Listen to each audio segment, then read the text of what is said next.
And Bidud it is. As we learn time and time again, especially in this Tkufa, we don't get to choose our challenges. We don't get to choose the timing of our challenges.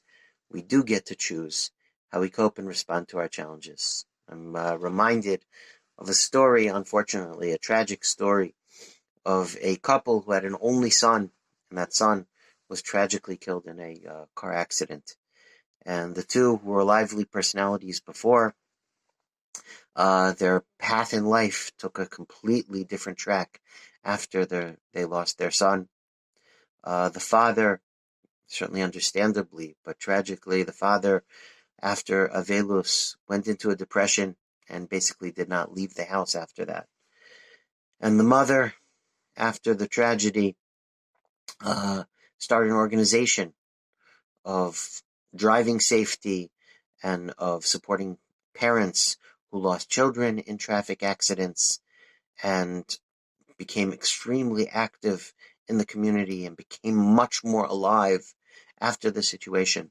It was a very, very clear but painful lesson in how the same tragedy with two completely different responses could change the path of people's lives.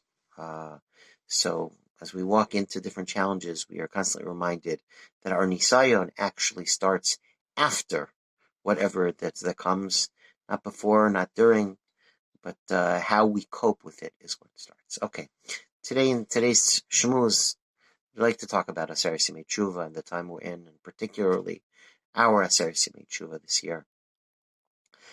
Aseret Simei Tshuva is very different than Rosh Hashanah, and Yom Kippur is very different than Rosh Hashanah. If Rosh Hashanah is a dichotomy and a mixture, as Rav Turetsky spoke about during his shir, of Chag and Simcha and Din and Yira and Avo, and we have our discussions of Hasidus and Hisnagdus, and whether it's primarily focused on Kabbalah Atid or Charata, and Rosh Hashanah is a wild dichotomy and complexity, and that the Rav takes us through, and it is the reason why it seems like it is probably the Rav's favorite Chag. As we approach Yom Kippur, it's very different. Yom Kippur, as the name implies, it's a Yom where we're focused on kapara. Our din was done. Now we are dealing with the outcome of that din and trying to affect that din. We are no longer walking through the yira and the ava, and through, obviously there is going to be a different aspect, but certainly if there is ava, it's ava which we are going to access derech yira, derech humility, derech appreciating Kadosh Baruch Hu's place and being humbled. We do not walk into Yom Kippur with our head held up high and feeling like the children and the princes of the king, as we might on Rosh Hashanah. Here we walk in humbled, and if there's any way that we walk out standing straight, it is only with the grace of the godless of Kadosh Baruch Hu, and not with our own grace and not with our own zchuyos. Okay, if we do that on Rosh Hashanah, we have the goal to remind of our own zchuyos. We don't do that as we walk into Yom Kippur. The godless which we point to is HaKadosh Baruch Hu's godless. So I'd like to maybe take us a little bit into the mindset. For me, again, I'm going to share a little bit from me, and first story is probably a story which I've told before. But the aspect which Yira gives us, as we spoke about in Yira, is when we get hit suddenly by a very strong moment of Yira. We are hit almost with a bucket of cold water with the reality. Okay? Things are getting real. Things are getting real. Okay? Things are getting real.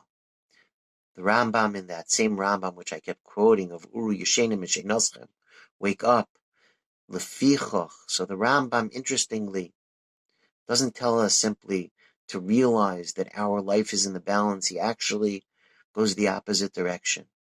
That is not the high point and the climax. He starts off and says, realize that your next year is in the balance. But he says, not just that. He says, realize that your entire city's future could be in the balance. The entire world's future could be in the balance. The reason the Rambam does that is that it's very possible that a person could say, you know what, last year was not so bad. You know what? Even with this pandemic and with people losing their jobs, my stock market, my investments have gone up, and I've stayed clear. Or even if I haven't stayed clear, people I know who have gotten sick have also gotten better or haven't gotten sick so badly. So not so bad. So lest the primary fuel or the primary fear or the primary realness is about what happens to you, the Rambam says, even if you have sidestepped, even if HaKadosh Baruch Hu has showed his grace during this challenging tkufa, he says, understand that your tefillos are not just happening to you.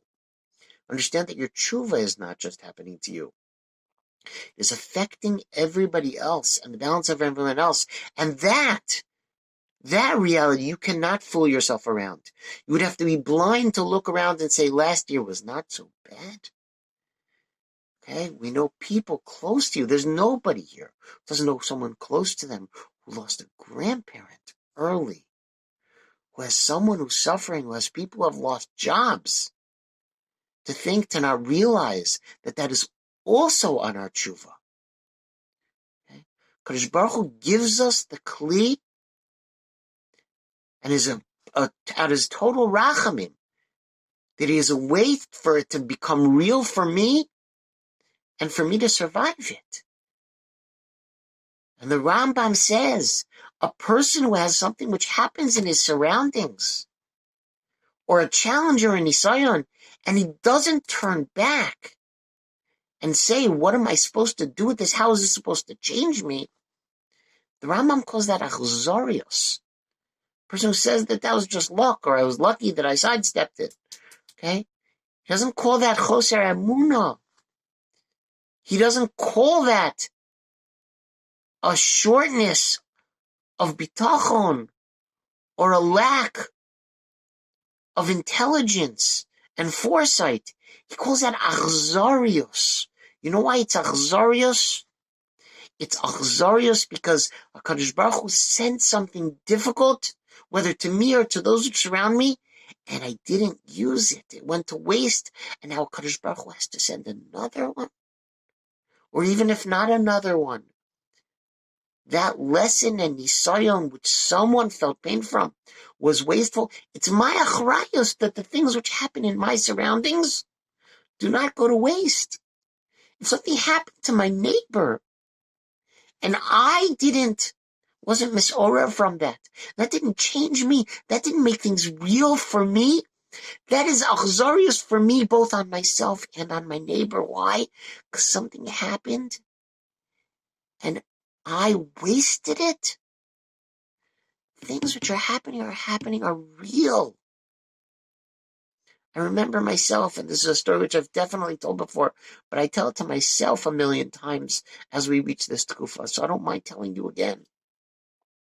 The story which I had of when I was going to the army, and I knew what I was going into. I wasn't fooling myself to think that this was a game or it was camp. I knew I was going to the army. I knew the army was real. I knew it would be difficult. I knew there would be parts which would be scary. Okay, I'm not a Rambo soldier. It's not my nature. Okay, I was going for Klal Yisrael. I knew I was being Moser. I knew I was giving. Okay, but nonetheless, the realness of it hit with a boom. Hit with a boom. Standing in the parking lot together with all the Chayalim as we're getting ready to go on the bus by the day of Giyus. And if you know, in the Hesder world, people are proud of such a setting of being able to serve Klal Yisrael. So it is a joyous time.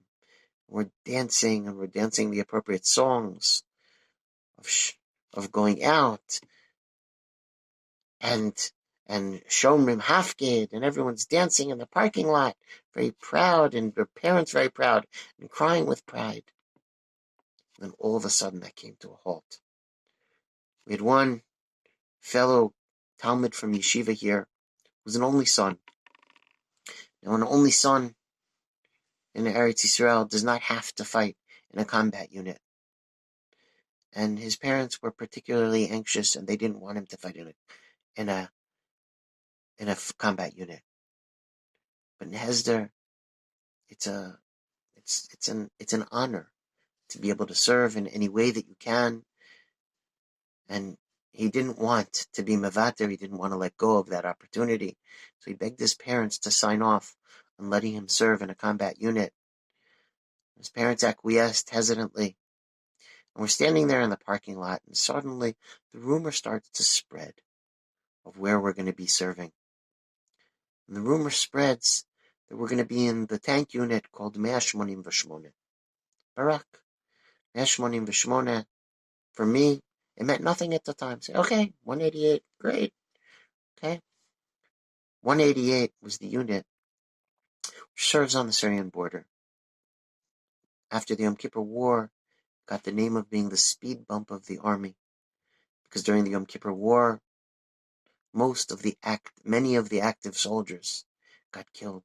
And many of those active soldiers were Hesder soldiers.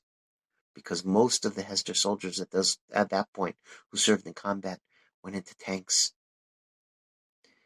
And Syria was the only active border when we went into the army where there was actual concern for war, for active war. And the mother and the rumor gets back to this mother. They were going to be in 188. And as we're all dancing, suddenly, I want you to picture this. The entire parking lot goes silent as this mother starts to scream. Lo yachol liot, it can't be. Lo yachol liot, lo 188. It can't be. My son will not go to 188. Lo yachol liot. And for me, it rings in my ears as I hear still I hear that. Lo yachol liot. Like I said, I knew I was going to the army, and I knew it wasn't a game. But suddenly it became real. And what I was doing was real. Now, there's two possible responses of what happens when something becomes real. One response is you get scared or you run. That's one possibility. The other response is that there's a total shift of mindset. Well, the joking gets put aside, and the mindset is now takes things more seriously, and the things which we sometimes are mezalzel or treat lightly, whether it's a real vidui, whether it's a real tshuva, whether it's a real change, suddenly gets seen in a different light. I remember when I finished the army, during my year in the army, was when there was the first Gulf War. And I remember at some point getting messages from back home, not from my parents because they knew me better, but from neighbors and friends saying, wow, you probably regret having chosen going to the army now that there was actually the potential of a war, in which we ended up not fighting in combat, but we were on the front lines, and there were very many anxious moments where we were eye to eye with the Syrians with the threat of the outbreak of a land war. And we certainly were dealing with other challenges here in Eretz Yisrael during the time of the Scuds. So they asked, you probably regret now having chosen this year to do it. And of course, that was not true. First of all, I came to serve, but it was the most meaningful year for me, where suddenly all of the pitgamim and idioms and sayings, amirot of Chazal, which I believe, but they suddenly became real, and they were very meaningful. And you start actually, when you're at the front line, you start actually thinking about what type of messages you want to send to your parents as you're going to go out to the front line, or what you would say in vidui before you go out to war. These are real questions which I don't want you as 18-year-olds to be battling with. But which I do want to say that appreciating the concept of real. Again, we never want nisayon. Never, ever. We never choose nisayon. But if nisayon comes our way and we waste it, that's achzarius. We want this nisayon tkufa to be over. We want to be in a time when we can breathe both metaphorically and literally, where we can breathe easily, where we have no worries, and we can dance with each other, and we can just have simcha. But right now, if the calling of our day is to daven about specific things and specific people, and to have bitachon about what's going to be the next day, and to have to really daven about what's going to be our next year, also in our ruchnius, also in our physical state, also for ourselves, also for our family, also for Klal Yisrael, also for the world. So then we better not miss this opportunity. Yom Kippur is coming. Aser Tshuva is here. If you haven't opened the Viduyim books yet, or in the back of your Art Scroll Machzor, the Viduyim yet, do it now. Do not wait till Erev Yom Kippur. Stuff is getting real. Allow it to affect you. Gmar Chasima Tova. I wish I was there in the base medrash with you. Ad kan.